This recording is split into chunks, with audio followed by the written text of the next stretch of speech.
Hey everybody, Weston here with the Hidden Gibbon, and I'm going to take this headset off because it hurts.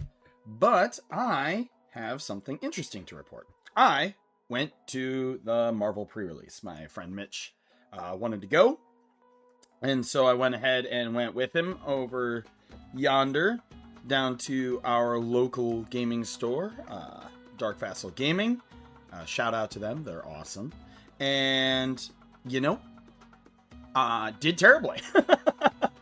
So I used to actually be not terrible at pre-release, and especially in Two-Headed Giant pre-release. My friend Jason and I used to just run the table in Two-Headed Giant pre-release. But I thought I'd give my thoughts on how the set feels, at least in sealed, you know, and how the whole ambiance was. But before I get into it, if you like the video, if you like my deck techs and other stuff, feel free to subscribe. Don't have to. Only if you feel I've earned it. So, where do we start about Marvel? Well, like I said, we went to Dark Vassal Gaming, and normally, so there are two larger game stores in that area. It's Dark Vassal and Cooley, and for Strixhaven, they both had very large pre-release groups. For Lorwyn, for Avatar, and for Final Fantasy, they all had very large. Spider-Man, no. I asked about the TMNT one for DVG. They said there was like 8 people there, and we only beat the 8 person by 1. We had 9 people at our pre-release. By comparison, like the Avatar pre-release I went to Cooley for that one because it was the only one I could make it to. That had like 35, right? We're, you know, not the largest metropolitan area, but 9 ain't so great. So we go, the vibes are cool. There's some chill dudes there. We get our packs and we start cracking them. And I was there with Mitch and his friend Billy. Billy is a very experienced pre-releaser. And yeah, this is the deck I built. And I'm going to walk you through how things felt. So first and foremost, and I'll pop cards up on the screen because it's hard to see on here. Cards that were standouts. Secret Invasion is a bonkers card. It won me a game. And got close to winning me a second game, but couldn't quite get me there. Alien Invasion, I never drew it, but the other person at the tournament who had it got in for great effect with it. However, you got to watch out for things like Gorilla, who can just pop it. My high-end creatures, I'm going to put that in quotations, high-end creatures, I did not get a whole lot of bombs in my pool. As you can see, I have a lot of blue in this deck. I had Tony Stark, which flips into Iron Man, right? Kang the Conqueror, and Wiccan as my big beat sticks, and then I had to splash for Thor Odinson. Oh, there's glares there. You know what? Like I said, I'm going to throw things up on the screen. Thor Odinson hit the board. He never got a chance to wheel around. He got fight spelled. Wiccan did a lot of work for me in essentially exiling opponent stuff. I was using it offensively rather than defensively to get rid of people's things with counters on them, get rid of tokens they made, things of that nature. Now, I did not draw a lot of removal into my pool at all. And I mean like literally at all. There was no real removal. So my entire removal pool consisted of Trickster's Stratagem and 2 Cruel Alliance. And then I suppose, yeah, that's pretty much it. That's it. I had to splash black. All my other black cards were trash can, by the way. I had to splash black into primarily a blue-red deck to be able to play Cruel Alliance. Now, to help me mana fix, because I also splashed white for Shield Spy Kit, and that's because I had to rely on Iron Man, Master of Machines, who gets +1/+0 for each other artifact you control. And I have Hydra Assault Robot, and then Tony Stark, who, of course, like I said, turns into Iron Man. So I have all these little dorky equipments down here. I did not have a lot of high-end or a lot of low-end creatures. I just had a lot of bleh in my pool. I did have 4 basic land cyclers, which did help me fix to find my 1 forest, my 1 plains, and my 1 swamp. In addition, I had 2 surveillance rooms, which lets you filter mana. A little painless there. And I did also have Castle Doom to help with the artifact cards that I had that I could cast. Now, round 1 I got a bye. That's my 1 win. That's my 1 round win of the entire evening. The other 2 rounds were actually pretty close. Well, round 2 was very close. Round 3 wasn't.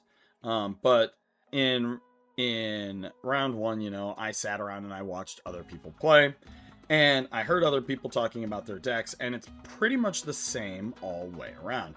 Everyone agreed that they had a deck. Not a good deck, just, you know, a pile of cards that could function. But everybody seemed to have the exact same complaints that I seem to have with my card pool. That is that the cards felt clunky and didn't work well together. And like I said, that was not just me. That was all 9 people. Even the person who 3-0'd the tournament, because we only had 3 rounds, because we only had 9 people, even they were like, this deck is terrible. It just was better at dropping some bombs than other ones. And another common complaint I heard from literally everyone is the lack of real removal, right? In a set that in Sealed is bomb heavy, we have things like, you know, Cruel Alliance, which only exiles something with a mana value of 3 or less. That's not going to help me against a Thor, a Wiccan, a Kang, or, you know, like the Hulk, etc. It just doesn't help you. Trickster Stratagem, putting something second from the top or on the bottom, okay, that's not the worst thing in the world. It delays, but it doesn't remove. Some of the fight spells were good, but most people had the same issue I did, where they had green, but only enough to splash. Only one guy had enough green to run as like a primary color, and he was running red-green. His deck was pretty good. Now, round two was interesting. I went 1-2 in that one, but every one of my games were within 2 life points of victory. Like, I got him down to 2 in game. I won game 1. I was on the back end, and then I secret invasioned their sentry. So I had the sentry token that it gave me plus sentry, and was able to win. In round 2, I got him down to 2. Or game 2, I got him down to 2. And in game 3, he was at 4 before I died. So, like, that one was extremely even. He was just running a whole bunch of bombs in there, low to the ground stuff. I just didn't have any available removal for those bombs. And so that's how that one went. And same thing kind of happened in round 3, the guy, he actually had enough green to run. And so he ran a whole bunch of low to the ground little dudes like Gorilla that could get pooped out very quickly. And then I don't have a lot of low end. As you can see, including my basic land cyclers, I have 12 creatures in the whole deck. And that's the stuff that I could play. If I could have played a couple of my more multicolored spells like the blue-white Captain America or the that's pretty much it, because otherwise I would have had to splash more basic lands of those other colors in there. It was bad. But he stalled out a little bit in game 1.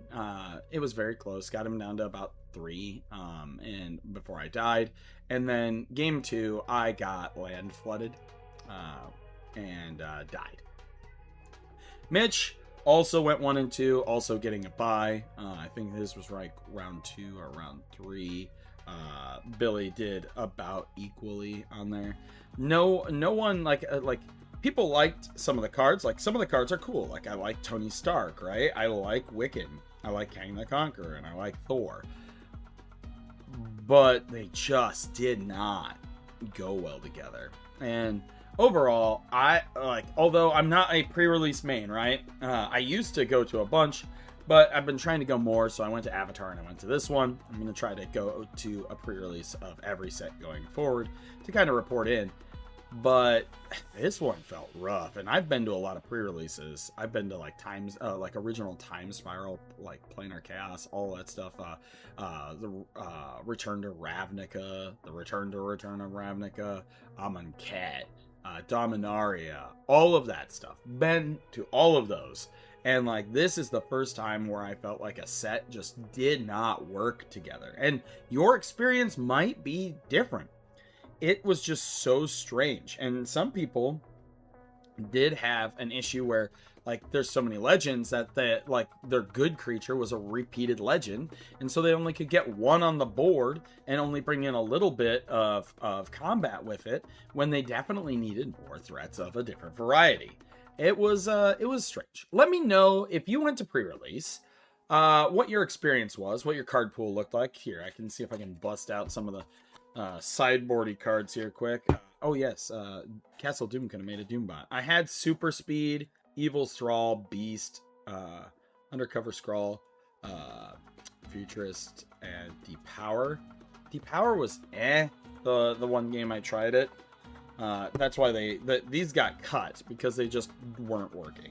Yeah, Captain America, Living Legend, Black Panther. I opened up a lot of lands, which was something, rewrite history. See, I wanted to be able to use Red Room Recruit, but like if you look at the rest of my black cards, it just was not a whole lot of good. You know, so is what it is. But yeah, let me know what you think in the comments down below. Again, let me know how your pre-release went, whether you had fun, you didn't have fun, what you think of the set as a whole. As always, I'm Weston with the Hidden Gibbon, and I hope you all have a wonderful day. With